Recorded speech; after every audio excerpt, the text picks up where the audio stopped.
Assalamualaikum warahmatullahi wabarakatuh. Semangat pagi santri-santri hebat. Bagaimana kabarnya?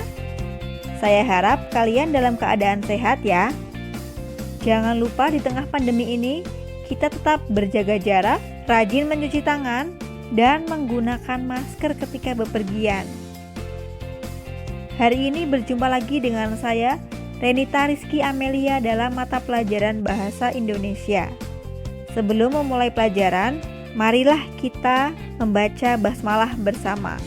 Bismillahirrohmanirrohim. Hari ini kita masih pada materi surat pribadi dan surat dinas. Nah, tujuan pembelajaran hari ini yaitu yang pertama, siswa mampu menunjukkan perbedaan surat pribadi dan surat dinas. Kemudian, mampu mengidentifikasi informasi surat dinas. Yang ketiga, mampu menyimpulkan informasi pada surat dinas.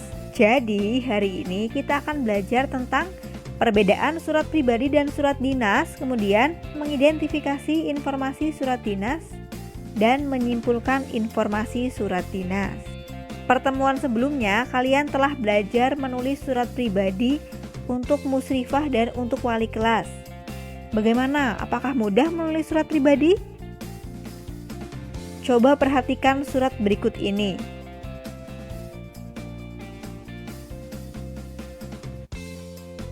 Perhatikan baik-baik ya.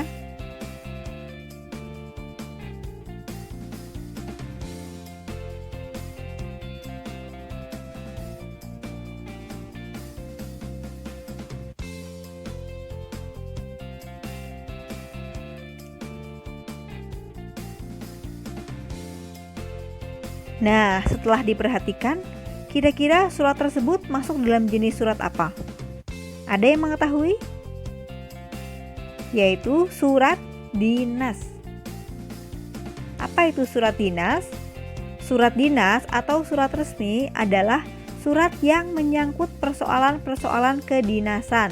Surat ini disajikan secara resmi sehingga disebut juga surat resmi. Surat dinas ini dapat disusun atau dapat dibuat oleh instansi untuk instansi yang lain atau dibuat oleh instansi untuk perseorangan. Contoh dari surat dinas yaitu surat tugas, surat pengantar, surat pemberitahuan, dan surat keputusan. Jadi, surat dinas merupakan surat yang menyangkut persoalan-persoalan kedinasan. Surat dinas disusun oleh instansi. Masih ingat apa itu instansi? Instansi yaitu sekolah, lembaga, atau perusahaan. Nah, surat dinas ini dapat dibuat oleh suatu instansi untuk instansi yang lain atau dibuat oleh instansi untuk perseorangan. Contoh instansi untuk instansi lain itu misalnya ketika sekolah kita ingin mengadakan lomba menulis puisi tingkat SD. Nah, tentunya sekolah kita membuat surat untuk sekolah lain kan, yaitu untuk SD di sekitar. Nah, itu yang dinamakan surat yang dibuat instansi untuk instansi lain. Kemudian, surat dinas yang dibuat oleh instansi untuk perseorangan. Itu contohnya ketika ada surat pemberangkatan santri. Nah, surat tersebut kan dibuat oleh sekolah, kemudian dikirim untuk santri atau wali santri. Dikirim untuk perseorangan. Nah, itu yang dinamakan surat dinas instansi yang dikirim untuk perseorangan. Sampai sini paham? Oke. Dalam menulis surat dinas ada yang perlu diperhatikan yaitu penggunaan bahasa. Bahasa yang digunakan pada surat dinas lebih mudah dibanding surat pribadi. Mengapa demikian? Karena bahasa surat resmi atau bahasa surat dinas itu lebih singkat, jelas, dan berpola tetap. Kemudian tidak memerlukan bahasa yang berbunga-bunga. Jadi penulisan surat dinas itu menggunakan bahasa baku. Kemudian tidak menggunakan bahasa yang berbunga-bunga. Nah, yang dimaksud dengan bahasa berbunga-bunga itu dalam surat pribadi itu kan terdapat sapaan untuk pengirim. Misalnya sepupuku yang cantik kayak gitu, atau terdapat basa-basi misalnya apa kabar sepupuku atau apa kabar ustazah, gitu kan. Nah, sedangkan pada surat dinas itu bahasanya langsung to the point atau langsung pada topik yang ingin dibicarakan, sehingga cenderung lebih singkat dan lebih jelas. Kita masuk pada pembahasan yang pertama, yaitu perbedaan surat pribadi dengan surat dinas. Sebelumnya, coba perhatikan surat pribadi berikut ini.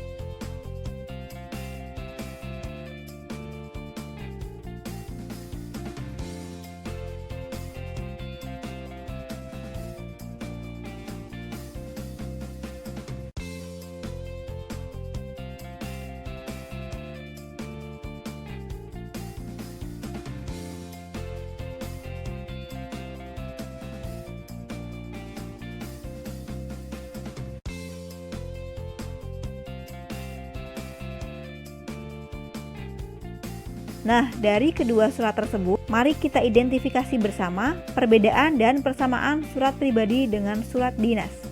Perhatikan tabel berikut ya. Bagian yang saya beri centang itu berarti bagian yang terdapat dalam surat. Yang pertama, kop surat. Kop surat ini hanya ada pada surat dinas. Anak-anak ingat tidak, ketika melihat surat dinas itu terdapat logo sekolah. Bagian logo sekolah yang terletak di bagian atas. Nah, itu menunjukkan bagian kop surat. Jadi ketika ada garis, kemudian di bagian atas itu ada logo sekolah dan juga ada identitas sekolah, itu merupakan bagian kop surat. Yang mana kop surat ini menunjukkan identitas pengirim atau identitas instansi. Bagian yang kedua yaitu nomor surat. Nah, pada surat pribadi itu tidak ada nomor suratnya ya, tetapi pada surat dinas itu ada. Nah, nomor surat ini menunjukkan nomor dan tanggal surat. Bagian yang ketiga yaitu lampiran. Ini terdapat pada surat dinas. Lampiran ini berisi bagian yang telah disebutkan dalam surat. Misalnya, surat pemberitahuan pemberangkatan santri. Nah, pada bagian lampiran itu terdapat jadwal pemberangkatan santri beserta terdapat surat pernyataan pemberangkatan santri, seperti itu ya. Kemudian perihal surat. Ini juga terdapat pada surat dinas. Perihal surat ini menunjukkan jenis surat yang dikirim, misalnya undangan atau lamaran pekerjaan atau surat pemberitahuan, seperti itu. Kemudian bagian salam pembuka. Nah, pada bagian salam pembuka ini itu ada pada surat pribadi maupun surat dinas. Salam penutup juga ada. Kemudian bahasa. Bahasanya juga sama-sama menggunakan bahasa baku ya. Kemudian kedua surat ini juga sama-sama memiliki format atau sistematika ya, atau unsur-unsur surat dan harus disusun secara runtut. Kemudian bagian yang terakhir yaitu tembusan. Nah, bagian tembusan ini tidak ada pada surat pribadi, jadi hanya ada pada surat dinas. Bagian tembusan digunakan untuk memberikan surat tersebut kepada pihak lain selain yang dituju di dalam surat. Misalnya pada surat pemberangkatan santri itu kan ditujukan kepada santri dan wali santri. Tetapi surat ini pun menjadi tembusan atau juga dikirimkan untuk kepala sekolah dan juga untuk pembina sekolah, seperti itu ya. Sampai sini ada yang ingin ditanyakan? Lanjut ya. Yang kedua yaitu mengidentifikasi surat dinas. Coba anak-anak perhatikan surat dinas berikut ini. Nah, bagian logo yang terdapat tulisan OSIS dan juga bagian yang terletak di atas garis hitam ini merupakan bagian kop surat ya.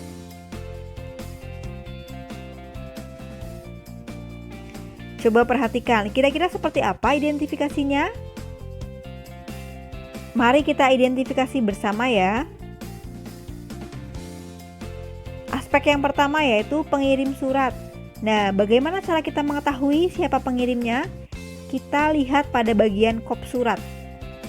Pengirimnya yaitu OSIS SMP Bakti Mulia. Kemudian penerima surat.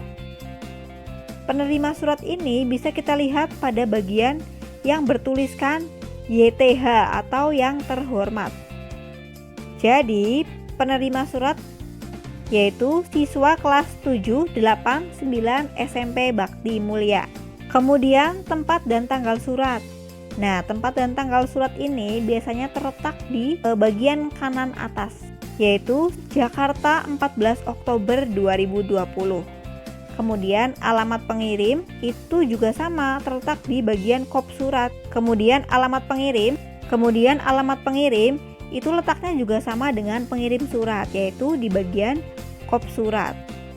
Alamat pengirimnya Jalan Jenderal Sutoyo nomor 8 Jakarta.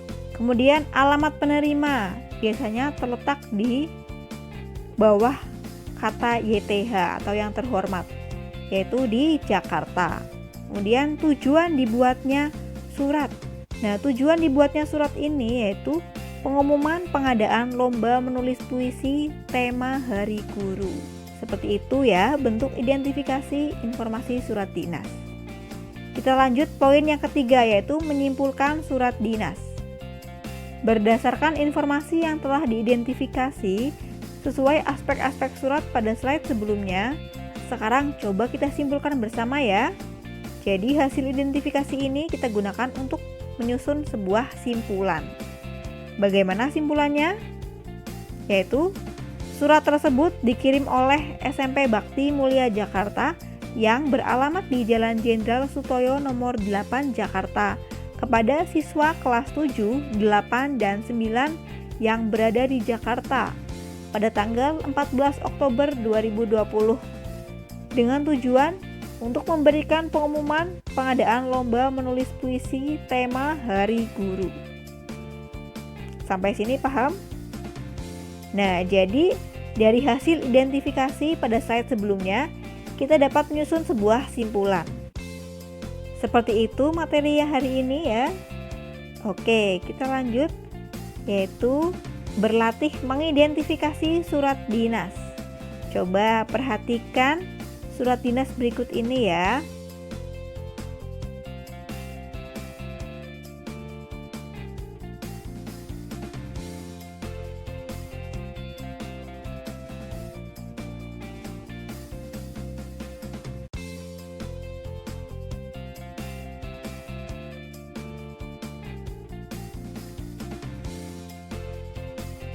Kemudian identifikasi seperti pada slide sebelumnya.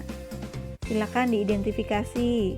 Silakan kalian tulis pada buku masing-masing tentang identifikasinya, kemudian kalian foto dan kirim ke saya. Sampai sini ada yang ingin ditanyakan? Cukup ya materi hari ini. Apabila ada yang ingin ditanyakan, silakan sampaikan di grup Bahasa Indonesia kelas masing-masing. Dan jangan lupa dikerjakan tugasnya ya. Pertemuan berikutnya silakan belajar tentang unsur-unsur kebahasaan dan belajar menyusun surat dinas. Oke, sampai di sini. Terima kasih telah menyimak pembelajaran dari awal hingga akhir. Tetap semangat belajar ya anak-anak hebat. Wassalamualaikum warahmatullahi wabarakatuh.